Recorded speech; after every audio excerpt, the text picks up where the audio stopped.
the best thing which I try to adopt, which I've learned from my mentors as well, to have a one-to-one with your team members, unbiased, raw discussions, just to understand what they are feeling, what kind of suggestions they are offering. Eventually, what at the very core, everyone wants to excel. Everyone they want to earn more. So you can have discussions with your team. Then you can align their technical goals along with what they want to achieve. For example, if someone in your team is interested in learning in AI, they are a backend developer. So you can assign some tasks. Okay, this is a new technology coming up. So you can have a mix and match of those. So eventually, what you will have a new resource, or a scaled up resource who knows the development. Then he is able to do AI as well. That I have been blessed in that part, having some good team leads. They have been mentoring me. I got some circumstances which I have to take care of few challenges, which allowed me to move out of my comfort zone. At that time, I didn't understand that thing, but now if I look back, I try to transition that into the team I'm working with. So the first thing is this, having a one-to-one kind of a relationship with them. Second thing, if we are talking about team building, I was recently reading from the Islamic point of view. I will give you just a brief on that. If you are hiring resources, there must be two qualities in them. One is they should be powerful in terms, the context was around the physical strength, but what I understood is they must be powerful in their terms. If you are talking about the good Python developer, they must be very good. They must have some good projects there. And then there should be trustworthy. So if you see some resource when you are taking an interview, so these two things, one, their trust part, and the second is the how much skillful or powerful are they in their skill set. That is a very good hire.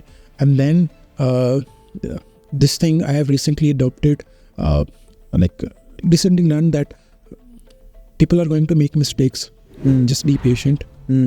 I have done mistakes. I am still doing mistakes. So the leads, the managers I am working with, they are patient enough to just give me room. So just try to give them the culture in which they can grow. They can make mistakes. If they are not sharing their vulnerabilities with you, the stuff which a normal situation they won't be sharing with the team lead, then that relationship needs to be matured, so that you can understand what are the shortcomings of your team. You can invest some time there, and then you will have a healthy culture. And again, this technical task, normal stand-ups, that is the conventional thing. I hope everyone is doing this thing. But from my side, suggestion, or from that point of view, human relationship with your team is very essential. And then if you have that relationship, they are going to take care of all the tasks. But they will be trustworthy. They will take care of all the assignments you allocate to them. And then you have the room. Basically, it's all about clearing your schedule, so you don't have to go into the day-to-day fights with the other team, or blame games, meetings. They are taking care of every single thing, and you get your schedule free. You are working on the new ideas, what kind of new innovations, what kind of new technologies, what kind of new product your team can work on. So basically, their task, or they will have a culture in which after some time their technology will get shifted. They will not feel stuck at the same position. They will keep on evolving. You yourself, you will be generating more revenue for your company. And again, it's a win-win situation for everyone. I think it's interesting in a way for the personal development. Two things that you mentioned.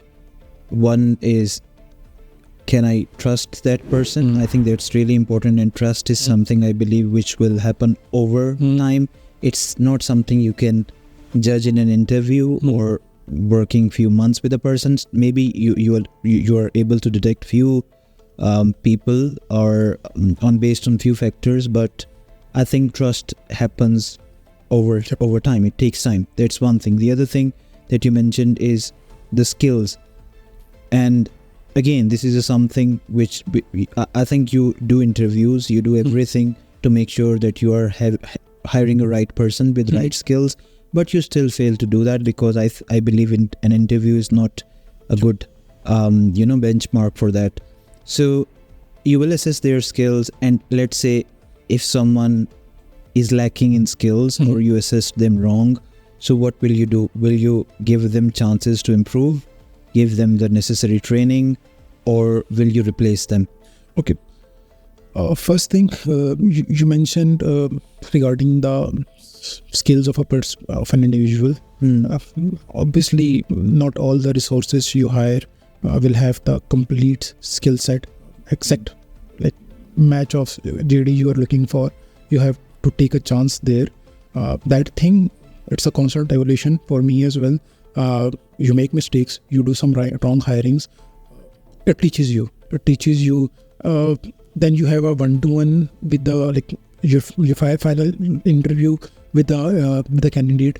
What I do is I try to understand how they are addressing their last employer.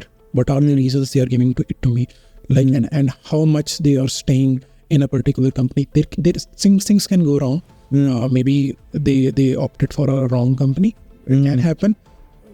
If it is happening 1 or 2 times, it makes sense. But if you see a trend that if someone is leaving after 6 months, then there is because if you are hiring someone, it will take some time to adopt to the culture, to understand the product.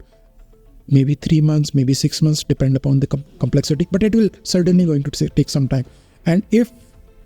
And after that time, you will put on. They will get the pressure. Now you have understood the whole product. Now you have to contribute. Now you have to evolve the product.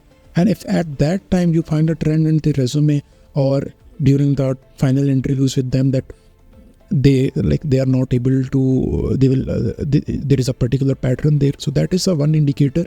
And the question you ask, if they don't have the right skill set, definitely that skills can be trained if they have the right attitude. If they own that particular thing you are assigning to them, it can be small task. The one thing which I like an individual, I try to do this myself as well, that I shouldn't have come to you to take a follow-up. For example, if I assign something to you and you said that it will take 2 weeks or let's say 1 month, after 1 month, I shouldn't be chasing you that what's happening. And after the last day, you are telling me, oh, this happened, something was not there. That ownership, it's going to take you long. So again, that skills can be taught. Again, technology is always evolving. So it's always a learning pattern there. So skill set is there. The right attitude, these kinds of indicators, how they are treating the old ones, how they are behaving right now. If you are giving them even small tasks, how they are performing on those tasks, what kind of questions they are asking.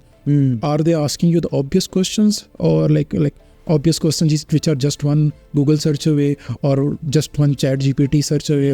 They can simply get almost the basic task, they will simply get it from the chat GPT. If they are coming back to you with all those small minor things, again, you have to teach them how to be a good Google searcher, how to resolve the problem in your hand. Because there comes a time when you are starting early in your career, you will solve the problem which your leads or your seniors have already solved.